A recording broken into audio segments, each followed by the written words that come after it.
Bonjour tout le monde, nous nous retrouvons aujourd'hui pour une nouvelle vidéo. L'objectif de cette séance est de pouvoir identifier la subordonnée d'opposition et aussi de pouvoir exprimer l'opposition de différentes manières, adéquatement et correctement. Le support sur lequel on va travailler est constitué de 3 phrases. Je commence d'abord par la lecture de ce support. Première phrase, même si cette scène est drôle, les spectateurs ne rient pas. Deuxième phrase, bien que cette leçon soit facile, l'élève ne comprend rien. Troisième phrase, malgré les dangers, le pompier faufile entre les flammes pour sauver le petit garçon. Qu'est-ce qui attire votre attention dans ces 3 phrases? Dans la première phrase, on parle d'une scène drôle, une scène de théâtre qui est comique. Les spectateurs ne rient pas. Donc imaginez une scène qui est comique, les spectateurs ne rient pas. Normalement, lorsque la scène est comique, la réaction cette scène doit susciter le rire. Mais là, nous avons le contraire. Alors nous avons 2 idées qui semblent être contradictoires, 2 idées opposées. Deuxième phrase, on parle d'une leçon qui est facile. L'élève ne comprend rien. Lorsque la leçon est facile, l'élève doit normalement tout comprendre. Mais là, nous avons 2 idées opposées. Dernière phrase, on parle des dangers. Le pompier faufile entre les flammes. Donc même s'il y a le danger, le pompier faufile entre les flammes pour sauver le petit garçon. Là aussi, nous avons 2 idées qui semblent être opposées. Alors, la première remarque que l'on peut faire, c'est que ces 3 phrases, ce sont des phrases complexes, parce qu'elles se composent de 2 propositions. La deuxième remarque, c'est que dans les 3 phrases, on exprime l'opposition. Alors, on n'exprime pas le but, on n'exprime pas la cause, on ne fait pas la comparaison, nous sommes en train d'exprimer une opposition. Alors, c'est toujours le même support, et puisque nous avons dit que ce sont des phrases complexes, vous savez très bien que la phrase complexe se compose d'une proposition subordonnée et d'une proposition principale. Maintenant, je vous demande d'identifier les propositions subordonnées. Dans la première phrase, nous avons « même si cette scène est drôle ». C'est la proposition subordonnée. Comme son nom l'indique, elle est subordonnée, on peut l'effacer. On peut dire « les spectateurs ne rient pas ». C'est une phrase complète, elle a un sens. Mais je ne peux pas dire « même si cette scène est drôle et je m'arrête ». Donc cette proposition n'a pas un sens. Elle est subordonnée, elle a besoin de la deuxième partie pour avoir un sens. La deuxième phrase, la proposition subordonnée, c'est « bien que cet exercice soit facile ». La proposition principale, c'est la deuxième partie. L'élève ne comprend rien. Je peux dire « l'élève ne comprend rien ». C'est une phrase complète. Elle a un sens. Mais je ne peux pas dire « bien que cet exercice soit facile et je m'arrête ». Donc la phrase n'a pas un sens. La proposition subordonnée dans la dernière phrase, c'est « malgré les dangers ». Alors maintenant, on va relever les moyens utilisés pour introduire ces subordonnées. Dans la première phrase, nous avons utilisé le mot « même si ». Et le verbe de la subordonnée, c'est le verbe « être ». Elle est conjuguée à quel temps?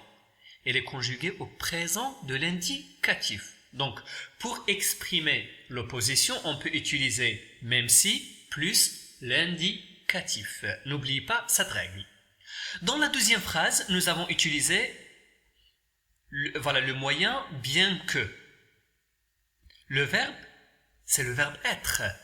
Mais dans cette deuxième phrase, il n'est pas conjugué à l'indicatif, il est conjugué au subjonctif. Alors, pour exprimer l'opposition en utilisant « bien que », il faut conjuguer le verbe de la subordonnée au subjonctif. Dans la dernière phrase, le mot utilisé pour introduire la subordonnée d'opposition, c'est « malgré ». Et qu'est-ce qui attire votre attention? Après malgré, nous avons les dangers. Nous n'avons pas un verbe, nous avons un nom. Alors, lorsque vous utilisez malgré, malgré c'est toujours plus un nom. On ne peut pas dire malgré cette scène est drôle, les spectateurs ne rient pas. Cette phrase est fausse. Toujours, lorsque vous avez malgré, malgré plus un nom. Malgré les dangers, le pompier faufile entre les flammes pour sauver le petit garçon. Ces propositions subordonnées sont permutables. On peut les déplacer. Je peux, par exemple, dans la première phrase, mettre la subordonnée à la fin de la phrase. Je peux dire les spectateurs ne rient pas, même si cette scène est drôle. C'est la même chose pour la deuxième phrase. Je peux dire l'élève ne comprend rien, bien que cet exercice soit facile. Et la même chose pour la dernière phrase, je peux dire le pompier faufile entre les flammes pour sauver le petit garçon malgré les dangers. Alors, les propositions ces propositions-là sont permutables. On peut les déplacer dans la phrase.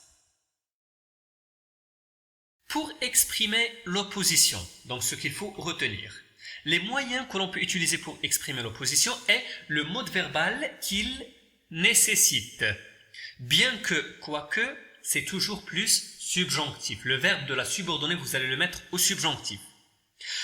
Même si, mais, cependant, pourtant, alors que, tandis que, vous les utilisez avec l'indicatif. Nous avons déjà travaillé une phrase avec même si, mais on n'a pas travaillé des phrases avec mais, cependant, pourtant, etc. Donc, mais c'est une conjonction de coordination. Mais où est donc ornicar? Je peux utiliser mais et je peux utiliser aussi or. Les deux expriment l'opposition. Cependant et pourtant, ce sont des adverbes, ils expriment aussi l'opposition. Alors que et tandis que. Quand est-ce qu'on utilise alors que?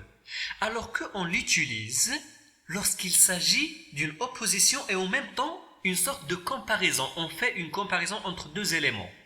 Je regardais la télévision alors que mon père lisait son journal. Qu'est-ce que je fais dans cette phrase? J'exprime une opposition et en même temps je fais une comparaison entre moi et mon père. Qu'est-ce que je fais? Qu'est-ce que je faisais et qu'est-ce que mon père faisait? Alors que je peux la remplacer par tandis que, c'est la même chose. Ce sont des équivalents. Voilà un autre exemple que vous pouvez travailler. J'adore le bleu, mon ami préfère le rouge. C'est une sorte de comparaison. Je peux utiliser alors que. J'adore le bleu alors que mon ami préfère le rouge. Et je peux aussi utiliser tandis que. J'adore le bleu tandis que mon ami préfère le rouge. Alors, les exercices d'application que vous êtes invités à faire sont les suivants. Premier exercice, exprime une idée d'opposition à l'aide des moyens suivants. Mais, pourtant, or, cependant. Le deuxième exercice, vous allez exprimer correctement l'opposition en utilisant les moyens demandés, les moyens qui sont entre parenthèses. Ce qu'il faut retenir, c'est le tableau récapitulatif que je vous ai déjà présenté. Donc le moyen que l'on peut utiliser pour exprimer l'opposition est le mode verbal qu'il nécessite, auquel exige. Et voici quelques exemples que vous pouvez aussi recopier pour bien comprendre la leçon. L'exemplification est très importante. Bien qu'il soit blessé, il continue son match. Malgré sa blessure, il continue son match. Il préfère voyager en avion alors que sa femme préfère prendre le train. Même s'il est riche, il vit misérablement. Merci pour votre attention. À la prochaine.